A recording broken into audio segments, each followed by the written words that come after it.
The mansion lay silent before the wedding, an uneasy calm settling in. Jeremy, in navy blue suit, prepared for work with quiet confidence. His mother, Madame Sarah, pressed her wheelchair button and called softly. "My son, sit," she said, her voice trembling with urgent weight. Jeremy squatted beside her, grasping her hands as always, heart open. "Mama, what's wrong?" he asked, sensing the heaviness in her eyes. She unlocked her phone, pressed play, and a voice shattered silence. Anita's words spilled out, recorded just 48 hours before their wedding. "Calm down, plans are set. I don't love him at all. After marriage, I'll drain his accounts and frame him for fraud. I'll vanish, leaving him jailed. His mother can't save him now." Jeremy's hands iced over, eyes wide, voice lost in shock. "Where did you get this?" he whispered, staring at his mother. Madame Sarah's lips quivered, but her gaze held firm and steady. "Last night I overheard her in the hallway, thinking I slept." The recording ended. Silence lingered. Then the doorbell rang sharply. 24 hours earlier, the mansion buzzed with vibrant wedding preparations. Workers shuffled fabric samples, photographers measured light in grand rooms, decorators adjusted white flowers under chandeliers, crafting a dreamlike scene. Madame Sarah, 75, sat strong in her wheelchair, watching intently. In green Ankara and head tee, she radiated hope and sharp vigilance. She'd sworn after her husband's death to devote herself to Jeremy. A widow's promise kept through sacrifice, hunger, and ceaseless prayers. Jeremy, now a billionaire CEO, brought home Anita, radiant and charming. Her smile disarmed, her confidence captivated, but Sarah's eyes stayed wary. Anita glided through rooms, blessing cooks, laughing at unfunny jokes. She called Sarah Mama sweetly, yet her mask slipped when alone. A fleeting frown, a cold glance, small signs Sarah never missed. That evening, decorators left, leaving the mansion glowing like water. In the kitchen, Anita's phone buzzed. She glanced toward Sarah's room. Unaware Sarah was awake, rolling quietly to fetch warm water. Anita answered her call, voice sharp, words slicing like a blade. "Just 48 hours to the wedding, everything is perfectly in place." Sarah froze, heart pounding, and pressed record on her phone. Anita plotted fraud, betrayal, and vanishing, leaving Jeremy to fall. Call ended. Anita hummed, poured juice, checked nails, smiled at mirrors. Sarah retreated, hands shaking, tears falling in her darkened room. Memories flooded. Lucas's death, Jeremy's tiny hands, relentless sacrifices endured. "God, not this," she prayed, clutching the phone to her chest. Morning dawned gray, the mansion stirred with cautious, quiet energy. Jeremy descended, smiling, unaware of the storm his mother carried. "Mama, how are you?" he asked, warmth in his steady voice. She didn't smile back, her resolve hardening like tempered steel. "My son, sit," she repeated, voice soft but unyielding now. She recounted the hallway, the call, the betrayal laid bare. Jeremy listened, replaying the recording, disbelief warring with cold reality. The doorbell rang again, cutting through their shared, stunned silence. Jeremy opened the door. Anita stood there, glowing with deceit. "Baby, a surprise for our big day," she sang, holding a gift. Her smile faltered as Jeremy's cold gaze pierced through her mask. "Mama's inside," he said flatly, not inviting her to enter. In the living room, chandeliers cast light on marble floors silently. Madame Sarah waited, green Ankara regal, hands folded like a judge. Anita entered, perfume trailing, offering Sarah a ribboned box cheerfully. "Thank you," Sarah said calmly, gesturing for Anita to sit down. Jeremy stood, arms crossed, eyes hard, the room turning colder. Anita's smile flickered, sensing the shift, questioning if all was well. Sarah faced her directly, voice gentle but piercing with truth. Yesterday you made a call in the kitchen, didn't you? Anita's lashes fluttered, claiming a cousin's congratulatory call, voice unsteady. Sarah placed her phone on the table, red play icon glaring. Pressing play changes everything, Jeremy warned, voice low and grave. Anita's composure cracked, fingers tightening around the ribboned box nervously. Jeremy's phone buzzed. Barrister Jude's name flashed on the screen. Anita's eyes darted to it, then back to Sarah's hovering thumb. "Don't," Anita pleaded softly, panic creeping into her polished facade. The doorbell rang louder, insistent, breaking the tense, fragile moment. Jeremy moved toward the door, ignoring Anita's desperate, "Please wait!" Two men in suits stood outside, IDs gleaming with authority. "Federal Investigation Unit, here for Miss Anita Johnson," one announced. Anita froze, the gift box slipping, shattering on the marble floor. "We have evidence of your planned fraud against Jeremy's company." Her pleas of innocence faltered as handcuffs clicked around her wrists. "Jeremy, it's a mistake. I love you," she cried, voice breaking. "Do you?" Jeremy asked, voice sharp, cutting through her lies.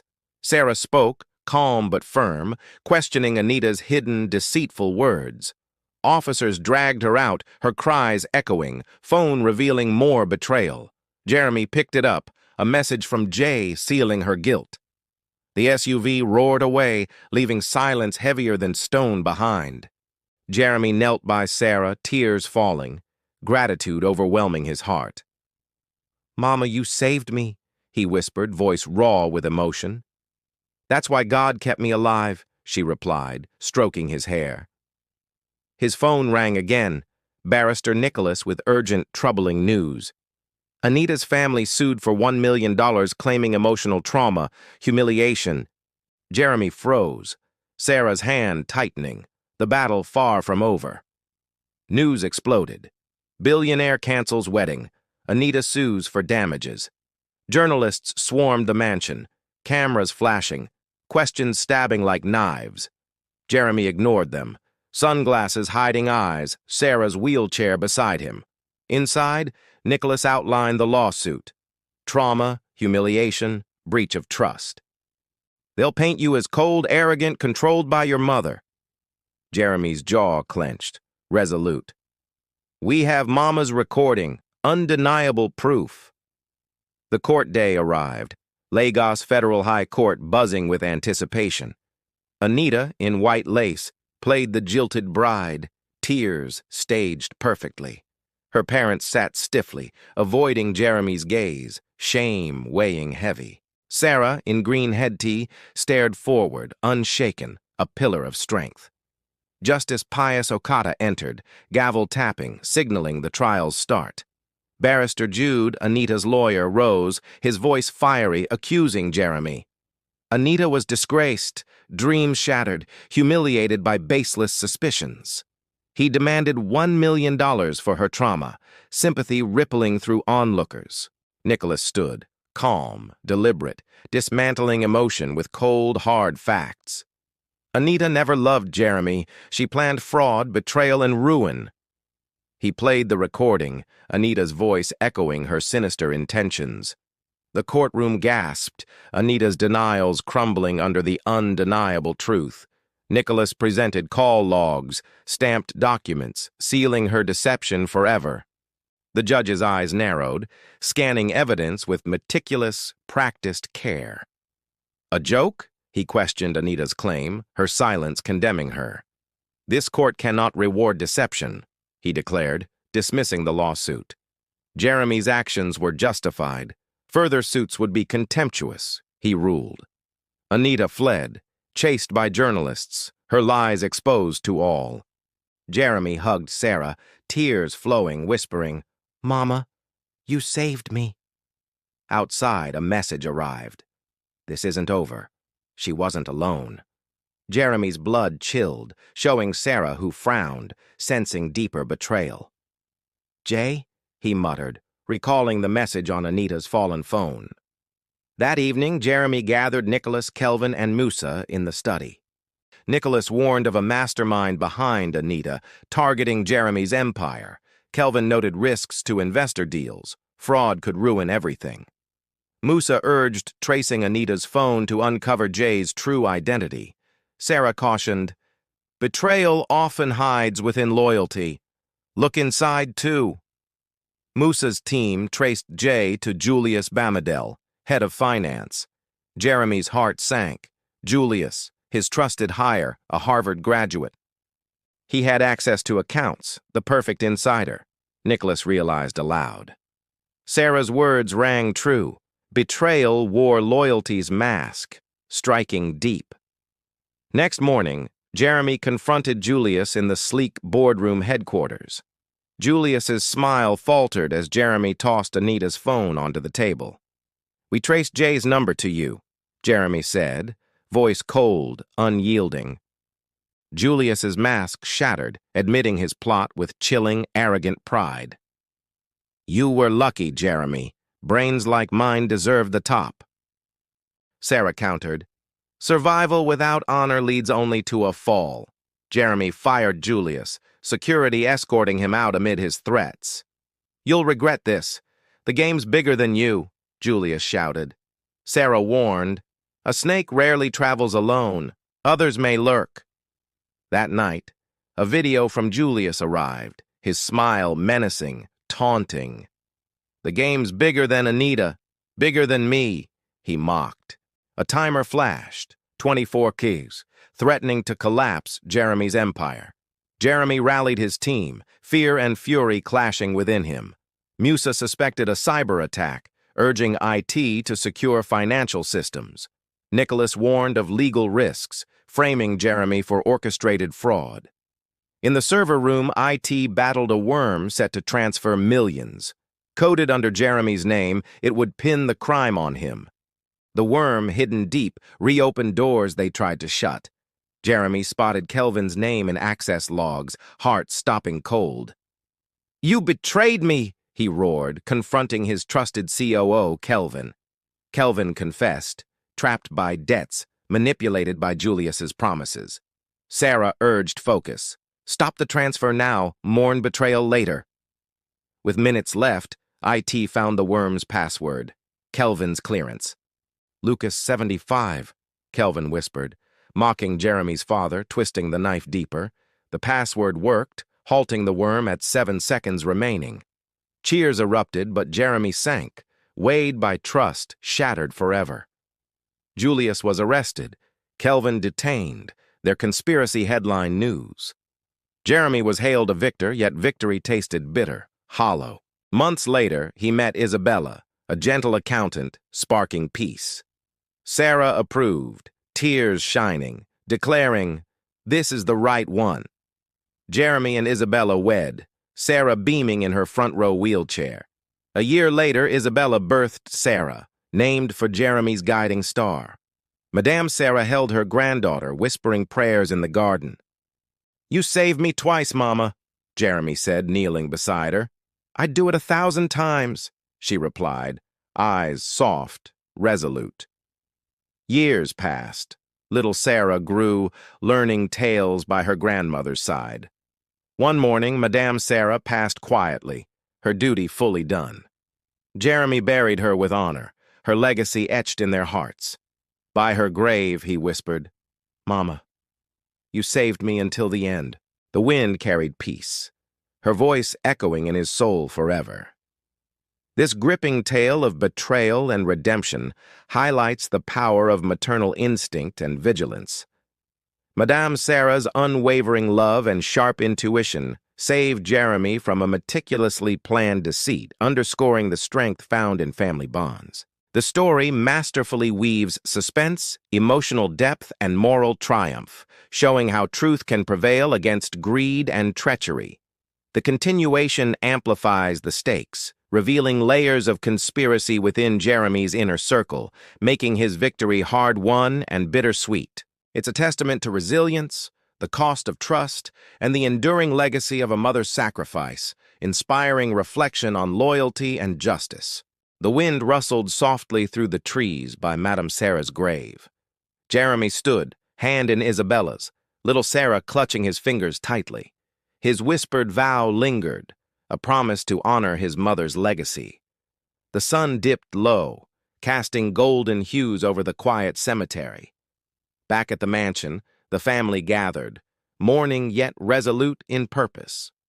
Isabella's eyes, warm with love, met Jeremy's, grounding his restless heart. "We'll carry her forward," she said, voice steady, echoing Sarah's strength. Little Sarah, now 11, clutched a drawing of her grandmother's smile. "Grandma said to always tell the truth," she whispered to Isabella. Jeremy knelt, brushing her cheek, pride swelling despite his heavy grief. "She did, and we'll live by that, starting with her dreams." Madame Sarah had left a letter, found in her bedside drawer. It detailed her vision, a foundation to empower Lagos's poorest children. Jeremy read it aloud, voice breaking as the family sat together. The Sarah Foundation would fund schools, clinics, and tech training programs. "Every child deserves a chance," Sarah wrote, her words igniting resolve. Jeremy vowed to launch it, pouring his wealth into her dream. Isabella, an accountant, offered to manage the foundation's financial backbone.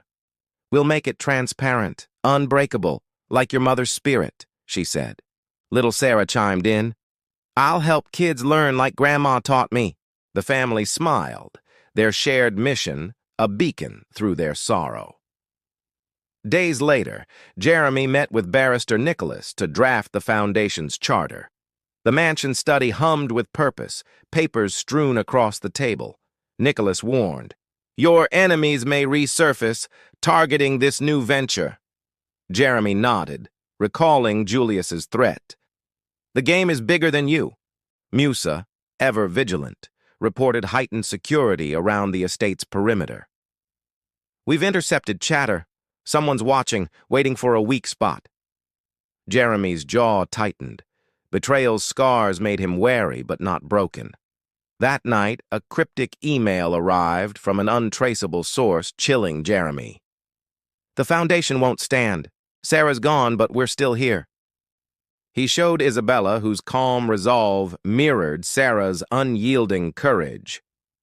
"They're scared of what we're building," she said, eyes fierce, determined. Jeremy called Musa, ordering a deep trace on the email's origin. By dawn, Musa's team linked it to a shell company in Abuja. "Same tactics as Julius," Musa growled. But a new player's emerged. Jeremy convened his team, the study now a war room of strategy. Nicholas uncovered the shell company's ties to a rival oil magnate. "Chief Okoye, a silent partner in Julius's schemes," he revealed grimly. Okoye had long envied Jeremy's success, lurking in the shadows always. "He'll sabotage the foundation to discredit you," Kelvin's replacement Ada warned. Ada, a sharp cybersecurity expert, had rebuilt trust in the company. She proposed a sting, leak false foundation plans to draw Okoye out. Jeremy hesitated, the weight of his mother's dream heavy on him. Isabella squeezed his hand, her voice steady. "We'll protect her legacy." The plan was set. Ada planted fake documents about a funding deal.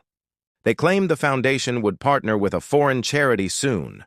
Musa's team monitored Okoye's network, waiting for his inevitable move. Within hours, Okoye's hackers bit, attempting to infiltrate the foundation's systems.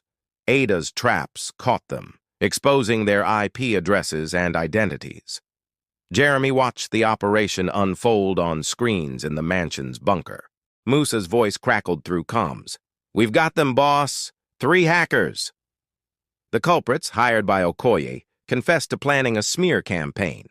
They'd intended to leak forged documents, framing Jeremy for embezzlement. Nicholas prepared legal action, filing charges against Okoye by morning.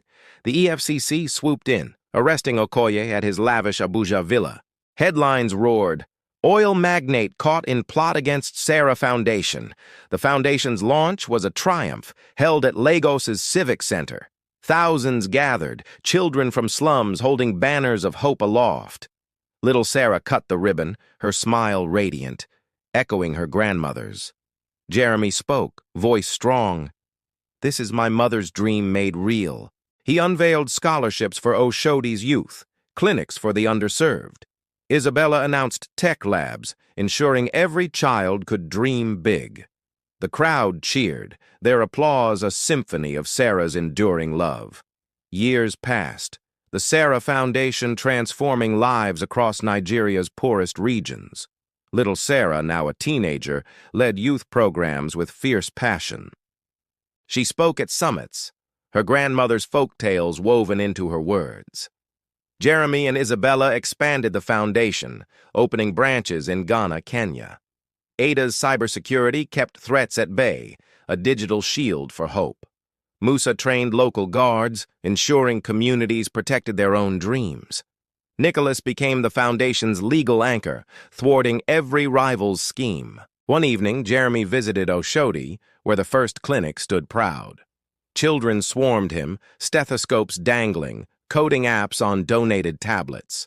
A girl, no older than 10, tugged his sleeve, eyes bright with ambition. "I'll be a doctor like Dr. Amaka because of your foundation." Jeremy smiled, thinking of Amaka, whose story had inspired his own. He knelt, handing her a notebook. "Write your dreams. They'll come true." The girl ran off, clutching it, her future already taking shape. Back at the mansion, Isabella greeted him with news of expansion plans. "South Africa's next," she said, her accountant's precision guiding their vision. Little Sarah burst in, holding a letter from a rural school. "They named their library after Grandma!" she exclaimed, eyes sparkling joyfully. Jeremy hugged them both, feeling his mother's presence in every triumph. That night he dreamed of Madame Sarah, smiling in her green ankara. "You kept your promise," she whispered, her voice warm, eternal, guiding. Decades later, Jeremy, gray-haired, stood at the Foundation's global summit. Leaders from across Africa gathered, honoring Sarah's vision of equality. Little Sarah, now a renowned educator, delivered the keynote address boldly. "My grandmother taught me truth is power. We wield it here." The audience rose, applauding, as Jeremy wiped tears from his eyes. Isabella beside him whispered, "She's her grandmother's daughter, through and through." Jeremy nodded, heart full, knowing Sarah's shield guarded them forever.